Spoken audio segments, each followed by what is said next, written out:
Alors, j'imagine, est-ce qu'il y a une classe d'école dimanche ce matin?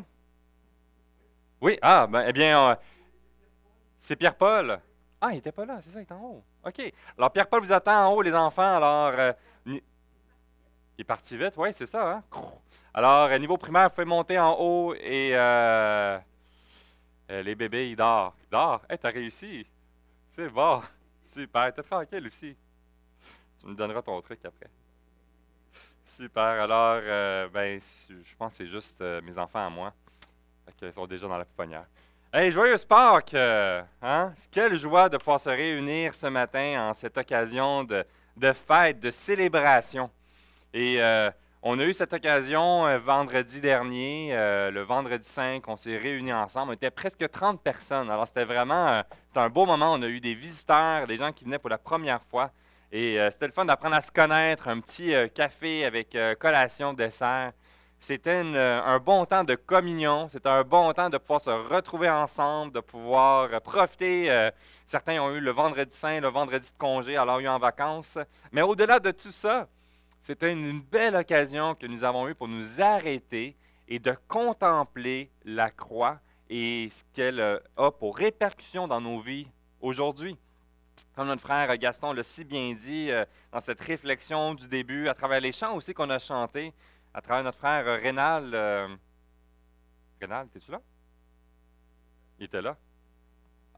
OK, il est occupé. Alors, Rénal nous a très bien apporté la parole dans le début du psaume 22 et de voir sur l'importance de cette fête de Pâques qu'on peut célébrer et on a mille occasions de célébrer hein, Pâques et des fois on en est bombardé des opportunités de pouvoir se réunir, de pouvoir voir les enfants, les petits-enfants qui viennent nous visiter parfois. Alors c'est le fun qui est là. Moi j'ai mon frère qui est ici ce matin avec Sarah.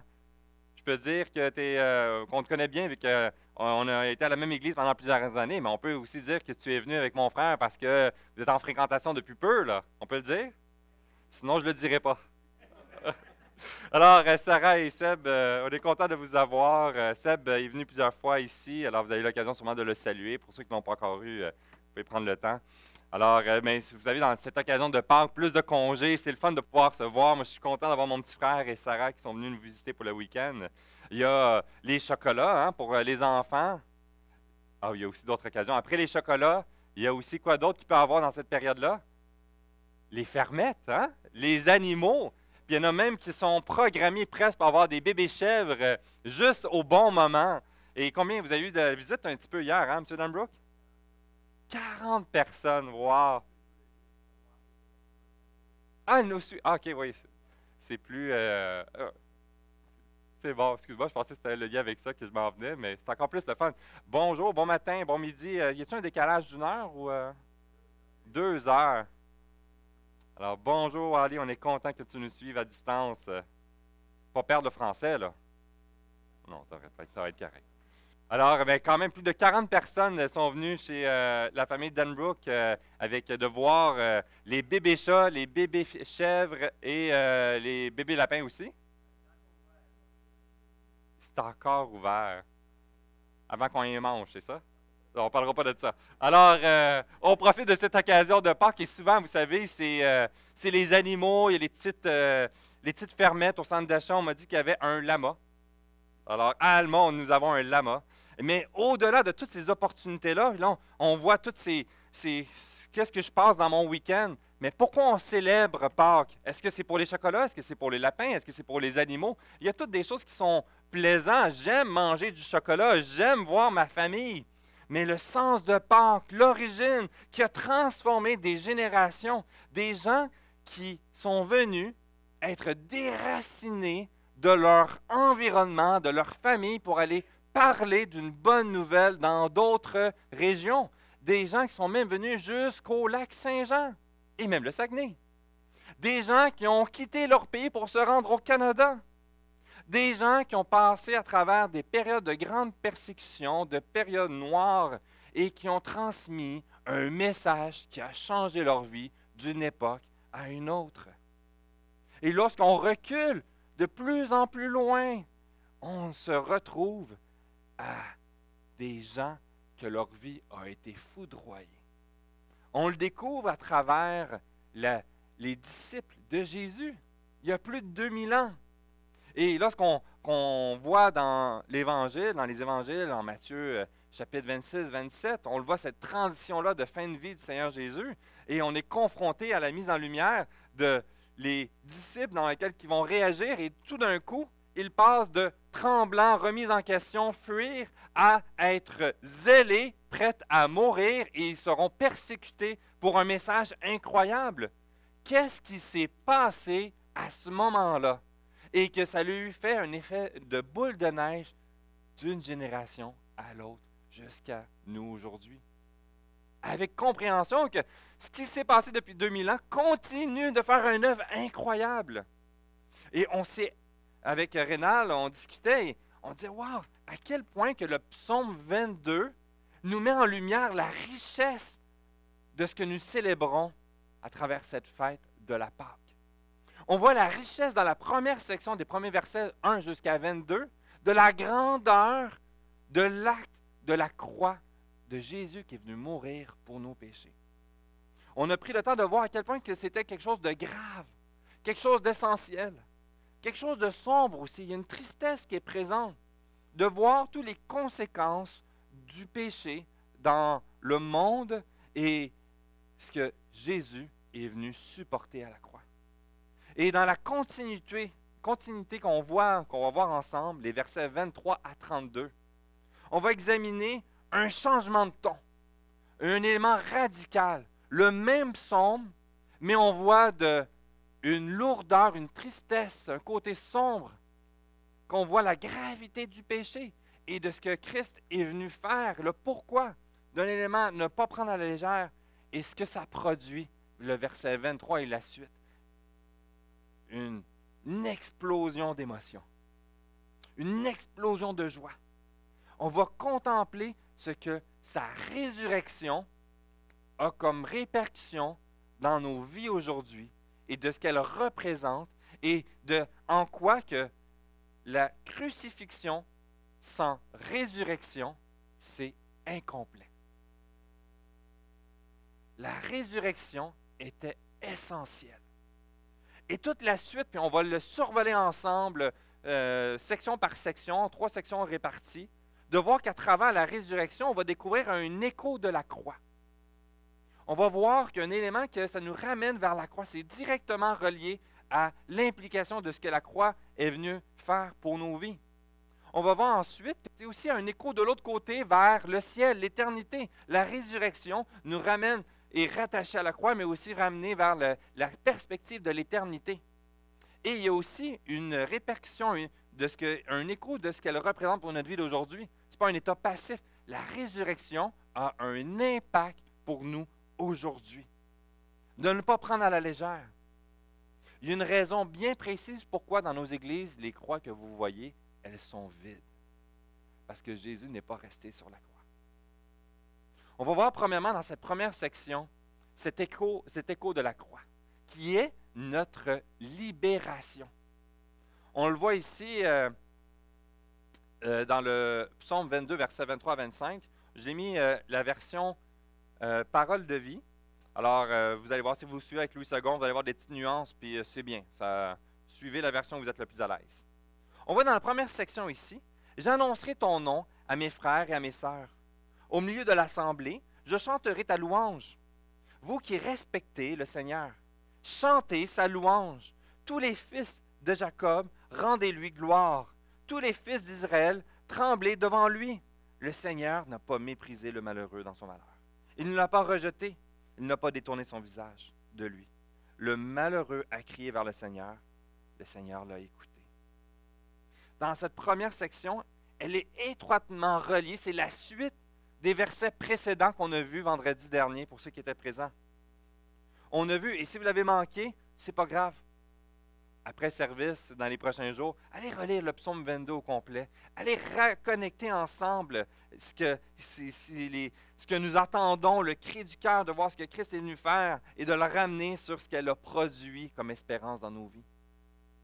Dans les versets 23 à 26, il y a un élément qui est fondamental parce que ça nous démontre que l'œuvre de la croix est source de libération pour nous tous. Vous savez, c'est essentiel d'avoir une assurance à ce niveau-là de cette libération. Souvent, on entend, hein, des fois, il y a des belles promesses qui se font. Mais des fois, hein, quand c'est trop beau pour être vrai, c'est souvent faux. Quand on entend des promesses trop belles de télémarketing, quelqu'un qui vous appelle, puis qu'il y a un prince en Afrique, dans un pays que vous n'avez jamais entendu parler, et qui a à cœur de vous transférer son héritage, et que vous devez répondre et envoyer vos informations bancaires pour qu'il puisse transférer les millions de dollars pour votre bien-être à vous. Que c'est beau, mais trop beau pour être vrai. Quand on entend tant de choses, de produits qui vont changer votre vie, que 8 gouttes de ça, vous allez pouvoir avoir la plus grande intelligence, la plus grande concentration, la guérison sur toutes les maladies, d'avoir... Là, tu te dis, wow, c'est incroyable! Seulement 95 millions de versements de 2 dollars par mois et tout va être guéri. C'est peut-être trop beau pour être vrai. Il y a des choses qu'à un moment donné, on a tellement entendu de choses incroyables que est-ce que je peux vraiment y faire confiance? On a tous été déçus tôt ou tard dans notre vie par des discours de gens et parfois de façon très malhonnête. Et on reste avec le doute. Est-ce que l'œuvre de la croix est vraiment suffisant pour mon salut? Et ici, ce qu'on le voit à travers cette première section, à travers le rattachement du début du psaume, la grandeur de la croix, le sacrifice de Jésus a fonctionné. Le sacrifice de Jésus a fonctionné et il est rendu possible pour le salut de quiconque croit.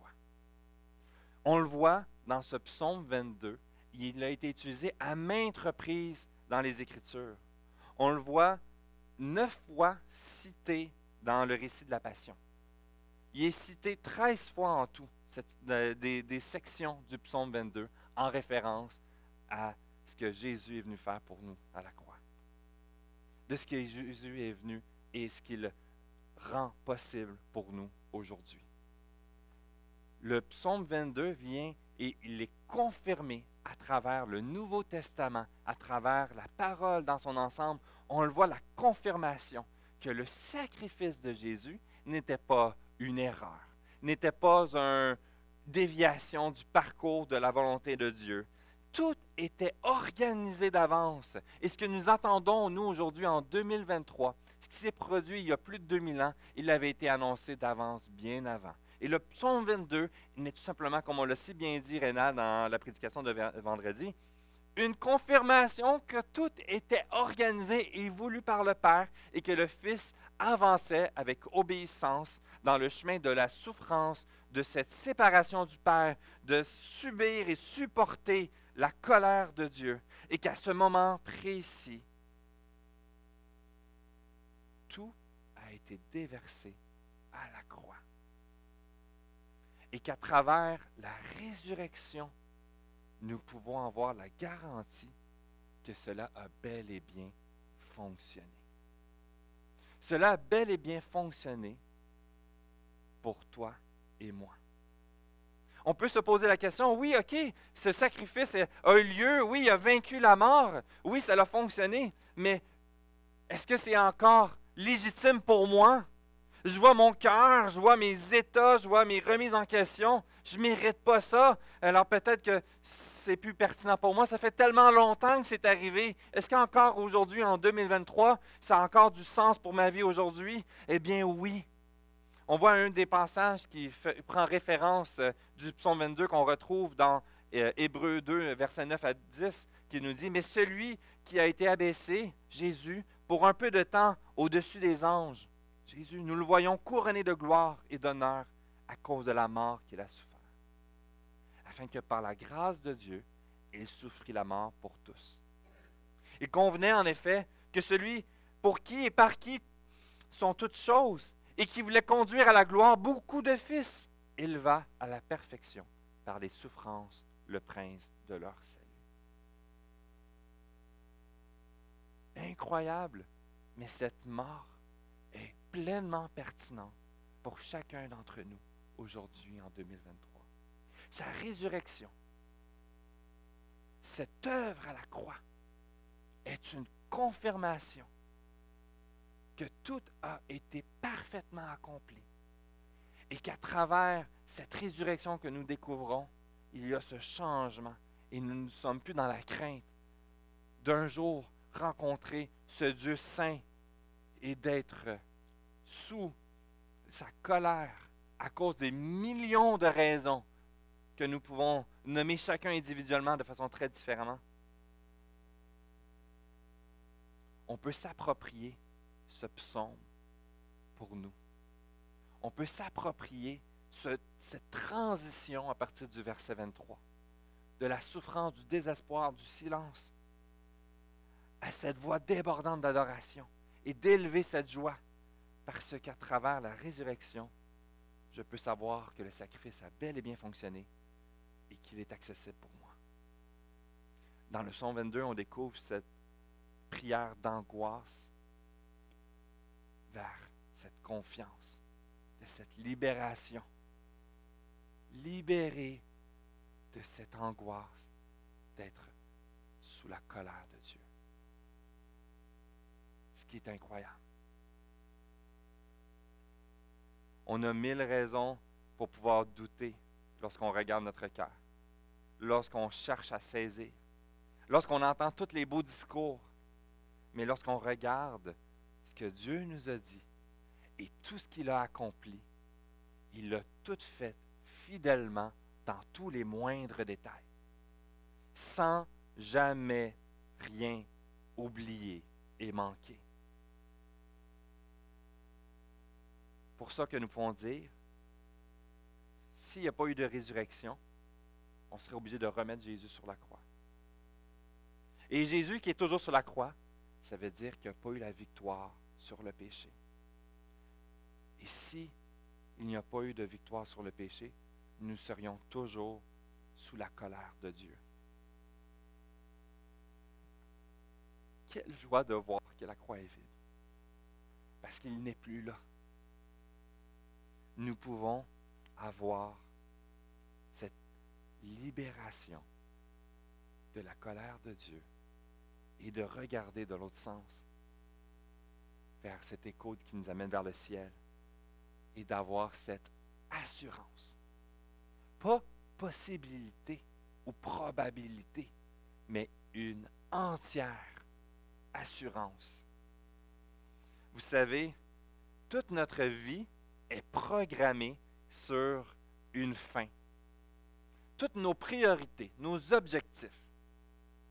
Je rentre à l'école et j'espère ne pas être à l'école toute ma vie. À un moment donné, je veux que ça termine. Mon encouragement, c'est que cette période-là, c'est quand l'école va terminer. L'objectif du travail.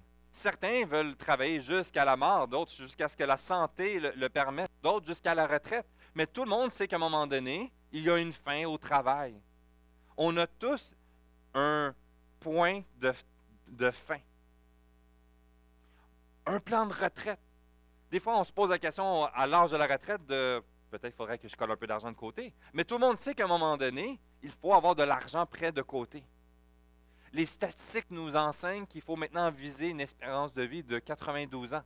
Ça l'augmente. Et plus les années avancent, plus on essaie de prolonger l'espérance de vie, parce que tout le monde sait qu'on va mourir tôt ou tard.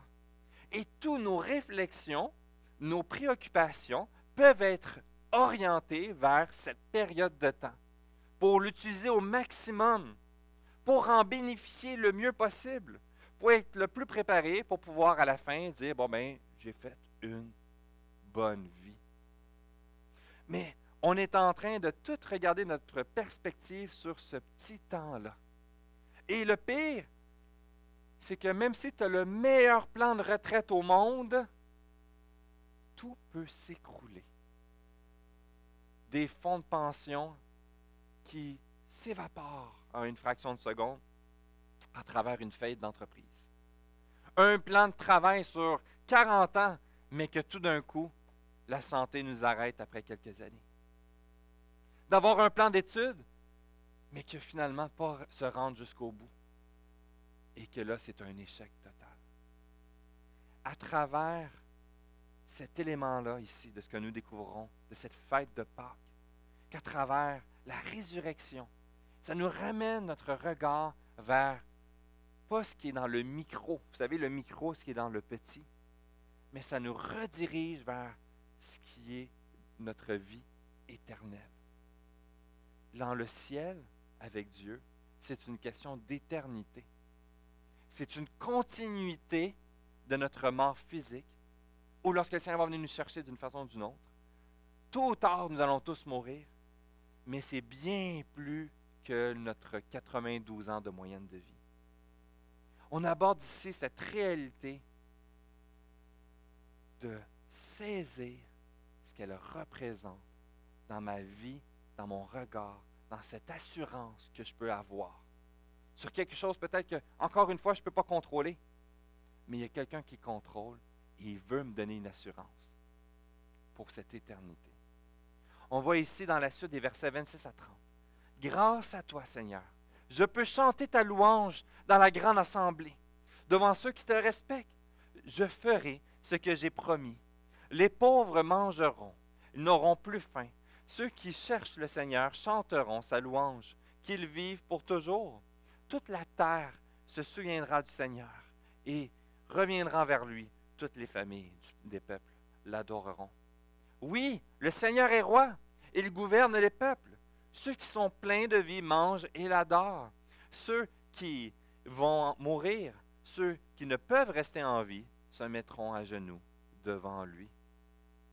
Quelle joie ici de découvrir qu'à travers la réalité de tout ce qui va s'écrouler tôt ou tard, que tous nos objectifs qu'on va fixer, on réalise qu'on ne contrôle pas grand-chose et que, ultimement, c'est limité. Et ce que Dieu est en train de dire, hey, ta vie qui a de la valeur, elle a une perspective éternelle. Et tu n'es pas appelé à vivre dans l'inconnu et dans l'insécurité. Tu peux avoir l'assurance de vivre un jour éternellement dans la présence de Dieu. Tu peux avoir cette assurance-là. Dans un monde où nous sommes continuellement confrontés à l'insécurité. C'est rassurant, c'est attirant ça. Il y a cette réalité que nous pouvons avoir cette garantie irrévocable, cette passe d'accès au ciel. Et ce qu'on le voit, c'est qu'à travers la résurrection, le fait qu'il n'est pas resté à la croix, mais qu'il est revenu à la vie, est une preuve qu'il a bel et bien triomphé contre la mort, comme on a dit tantôt, mais aussi, c'est qu'il est retourné dans sa demeure au ciel. Il est déjà là. Il est déjà présent dans le royaume éternel. Le Dieu trinitaire qui a participé dans cet acte a déjà établi le moment dans lequel il va venir te chercher et il est là. Et Jésus exerce, comme on l'a vu dans la série dans Éphésiens, on l'a vu dans les dernières semaines, dans les derniers mois, un des rôles dans ce qu'il fait, qui est venu en haut, et qu'il est aussi l'avocat. Il va venir intercéder. Et pour chacune des fautes aujourd'hui, et à toutes les fois que tu vas remettre en question le plan de Dieu pour ta vie et t'éloigner, et à chaque fois que tu vas revenir à courir, demander pardon à Dieu, tu sais que tu as le meilleur avocat au ciel. Et qui dit, j'ai mouru, je suis mort à la croix pour ce péché exactement. Et par le fait qu'il est ressuscité et qu'il est au ciel, il est en train d'intercéder pour chacun de nos offenses, de chacun d'entre nous, et qu'on peut venir et dire, Seigneur, pardonne-moi. Il dit, oui, j'ai déjà pris cette conséquence, cette condamnation à la croix. Ça a été payé. On a cette garantie, cette assurance que la croix a été pleinement suffisant et qu'on peut avoir cet accès. Parce qu'encore aujourd'hui, il intercède pour nous. Il intercède pour l'Église. On a cette garantie d'accès au ciel. Il nous donne cette garantie que tout est accompli. Plus de sacrifices. Imaginez la quantité de sacrifices qui se produisaient avant et qu'à travers l'acte de Christ à la croix, il n'y a plus de sacrifice animal. Imaginez avec la quantité de population que nous avons, la quantité de sacrifices qu'il faudrait faire, ça en ferait du sang au pouce carré. Mais c'est terminé.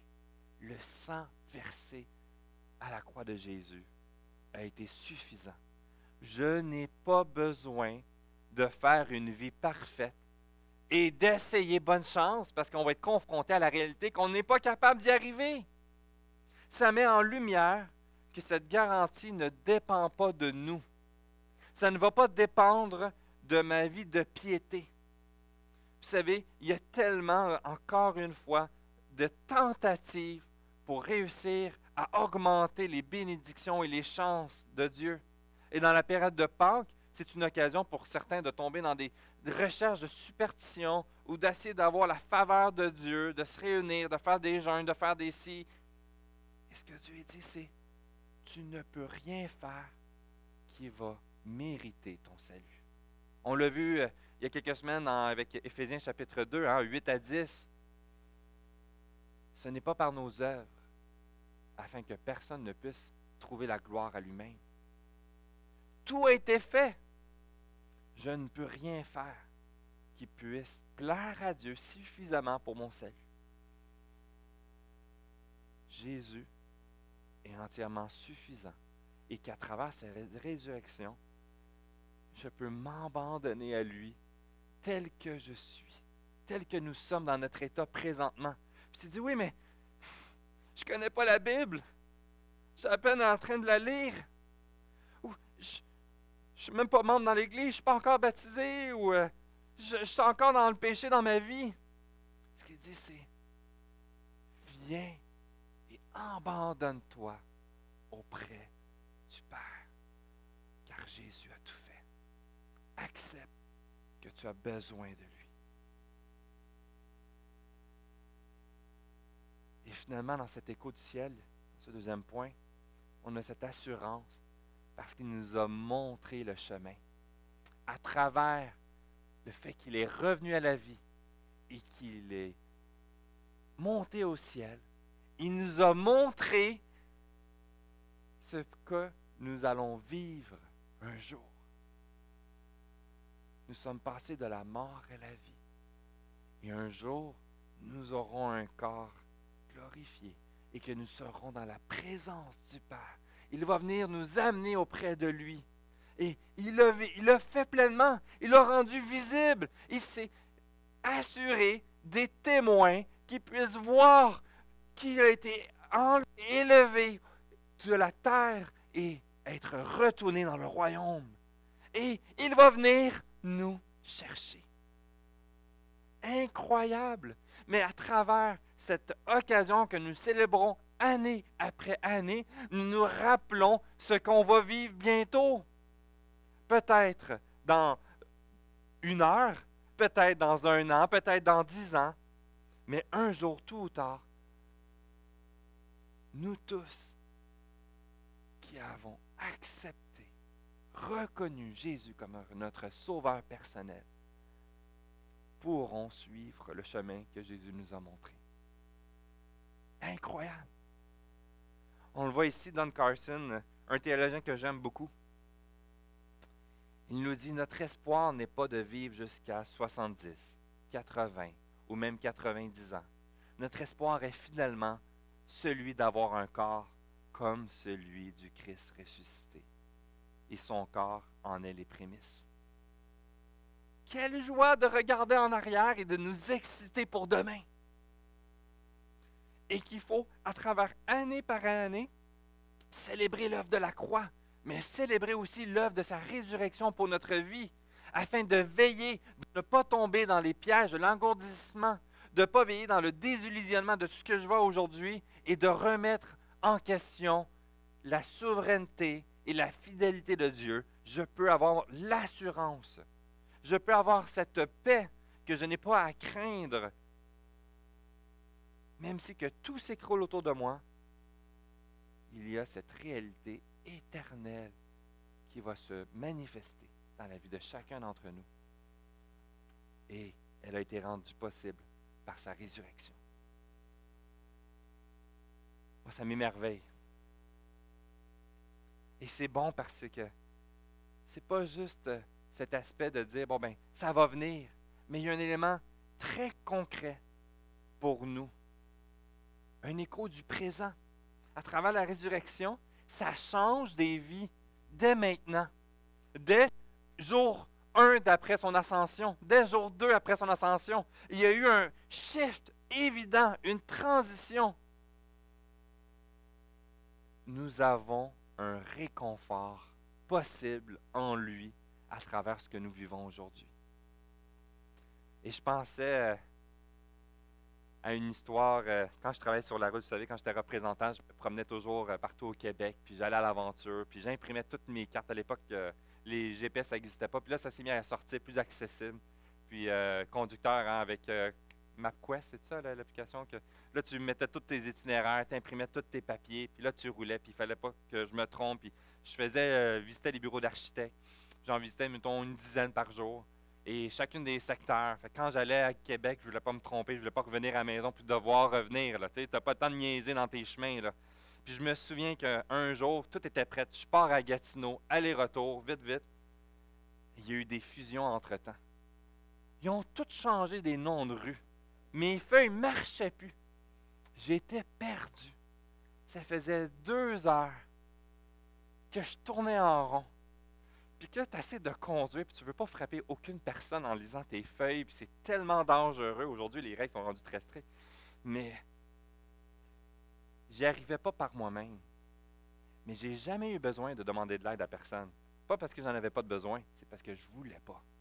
J'allais toujours réussir à me débrouiller, puis ça me prenait 1 heure de plus, ça me prendrait 1 heure de plus. À un moment donné, je voyais le tic-tac, puis je voyais que j'étais pris, puis que là, j'allais devoir retourner à Montréal pour repartir à Gatineau une journée de plus, puis ça avait des répercussions. Et il a fallu que je mette mon orgueil de côté. Je suis rentré dans une boutique, puis j'ai acheté mon premier GPS. Et là, je me suis laissé guider par quelqu'un d'autre que moi. Et j'ai pas aimé ça payer pour un GPS. J'étais irrité. Je parlais même pas là au vendeur qui voulait me vendre. Non, je veux juste ça, c'est correct, je vais partir d'ici.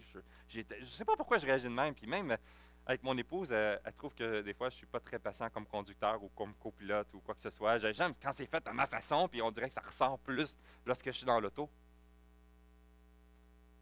Mais j'avais besoin d'un GPS à ce moment-là. Et lorsque dans ma vie, à travers toutes ces choses que là, ça ne fonctionnait plus comme que je voulais, j'ai accepté d'acheter ce GPS-là. C'était une libération. Puis aujourd'hui, je ne vis plus sans GPS sur mon téléphone. C'est comme impensable. J'ai même pas besoin, je le mets quand même juste pour le plaisir, pour voir, y a-t-il un petit peu de ralentissement sur la route? Y a-t-il un trafic à Alma? Il n'y a pas de trafic à Alma. Mais vous savez, je le mets quand même sur mon GPS parce que c'est agréable, ça fait du bien, j'ai pas à me casser la tête. Il y a une bonne nouvelle et il y a un réconfort pour la vie de chacun d'entre nous dès aujourd'hui. Et on le voit ici, on le voit que ça change de génération. Et on va vouloir le transférer d'une génération à l'autre, le transmettre aux autres. Pas mettre un lourd fardeau. Non, c'est voici à quel point ça libère ma vie. Voici à quel point que ma vie, elle est dans la joie aujourd'hui. Pas parfaite encore, mais je sais qu'un jour, elle va être parfaite. Mais en attendant, j'ai un réconfort. Et je veux cette joie de la transmettre aux prochaines générations.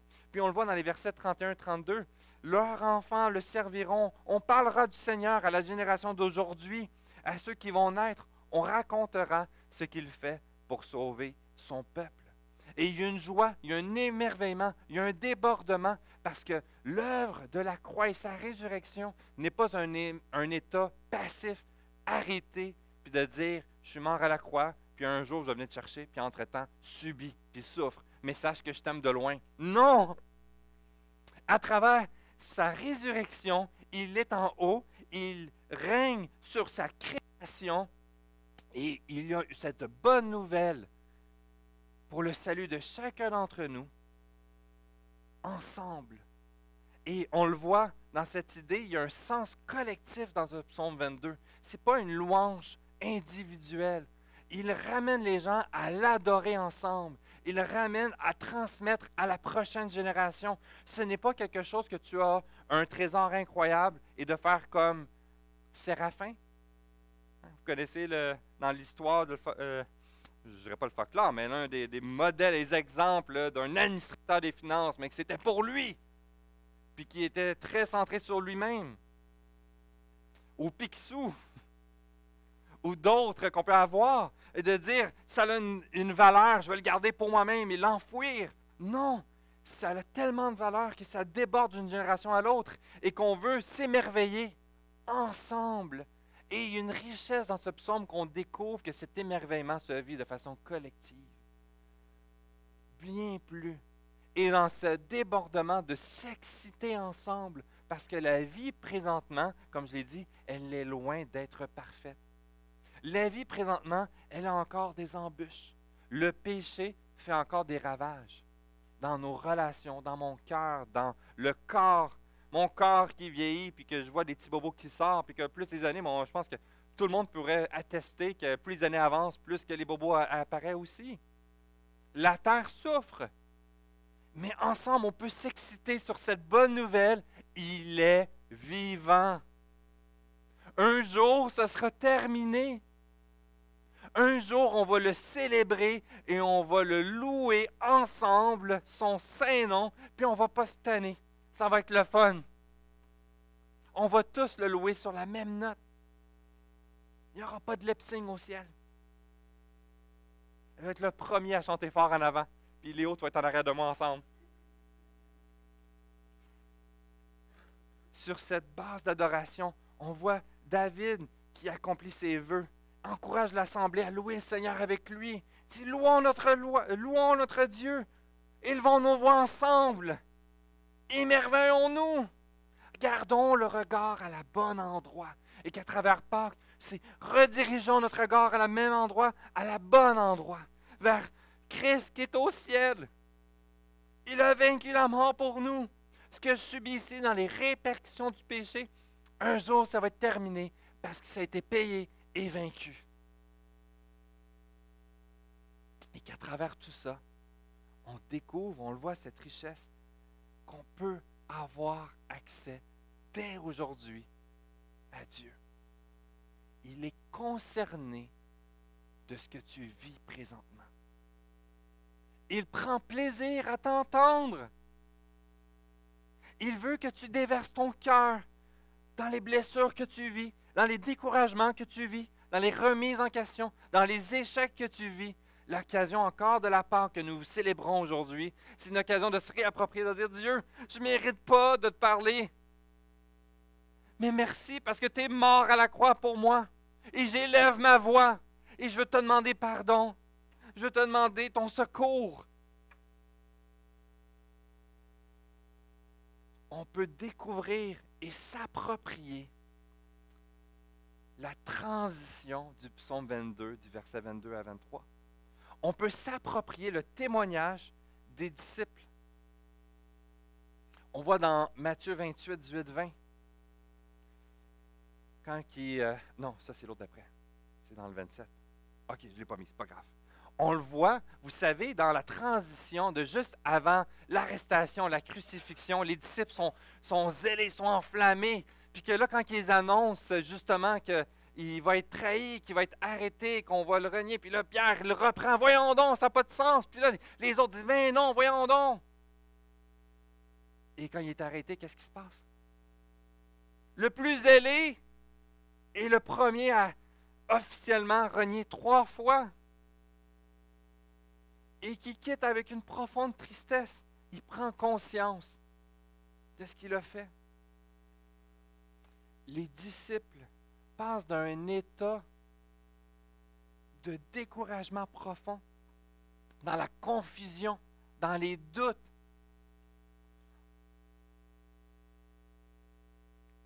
à mourir pour la proclamation de cette bonne nouvelle. qu'est-ce qui est arrivé?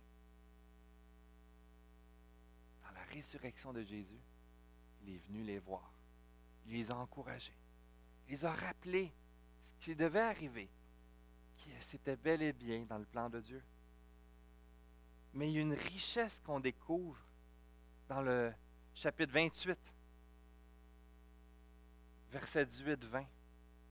Puis on voit qu'il prend ce temps d'instruire ça parce qu'il y avait encore des disciples qui avaient des doutes, des questionnements. Ils ne comprenaient pas trop. Et pour répondre à ces découragements ou doutes, il dit, j'ai reçu tout pouvoir au ciel et sur la terre. Allez chez tous les peuples pour que les gens deviennent mes disciples. Baptisez-les au nom du Père, du Fils et du Saint-Esprit. Apprenez-leur à obéir à tous les commandements que je vous ai donnés.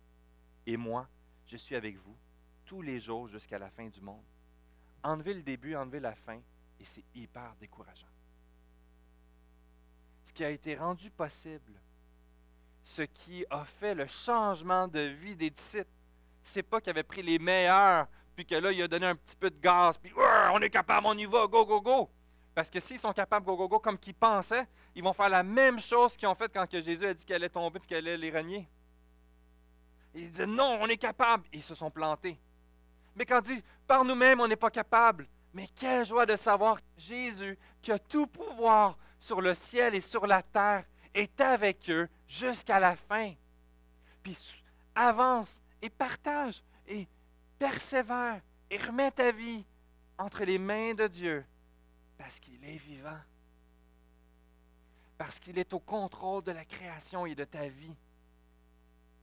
Parce qu'il va t'accompagner jour après jour. Et dans notre débordement d'adoration, on reconnaît que ce n'est pas par nos forces, mais on laisse Dieu agir, d'être notre GPS. Quelle libération! Et en plus, il sera fidèle dans les moindres détails. Ce qui est incroyable. Ne perdons pas notre émerveillement de ce qu'il a fait, de ce qu'il continue de faire et de vers où il nous amène. Il va venir nous chercher. En conclusion, je vais inviter l'équipe de louange à s'avancer pour le dernier chant.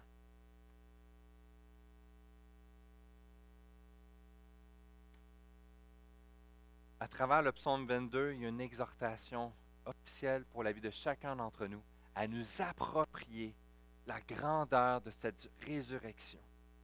Tout comme les disciples, chacun d'entre nous, on peut se confier sur nos forces et on va se planter tôt ou tard. Arrêtons-nous et reconnaissons notre besoin de Christ pour notre vie, de le connaître comme notre sauveur personnel. Dans Philippiens chapitre 3, versets 10 à 11, il nous dit « La seule chose que je veux, c'est connaître le Christ et connaître la puissance qu'il a fait de se lever de la mort. Ce que je veux, c'est souffrir avec lui. Je veux ressembler dans sa mort. Lui ressembler. Ainsi, j'espère que je pourrai moi aussi me lever de la mort. Et ce qui est possible seul, par l'œuvre de Christ à la croix. Il nous appelle à le connaître. Alors aujourd'hui, en cette fête de Pâques, ça peut être cette occasion pour toi, si tu ne l'as pas fait, de le reconnaître comme ton sauveur personnel. Si tu l'as déjà fait, quelle joie de célébrer, de se rappeler tout ce que ça représente pour notre vie aujourd'hui et pour demain. Levons-nous et louons-le.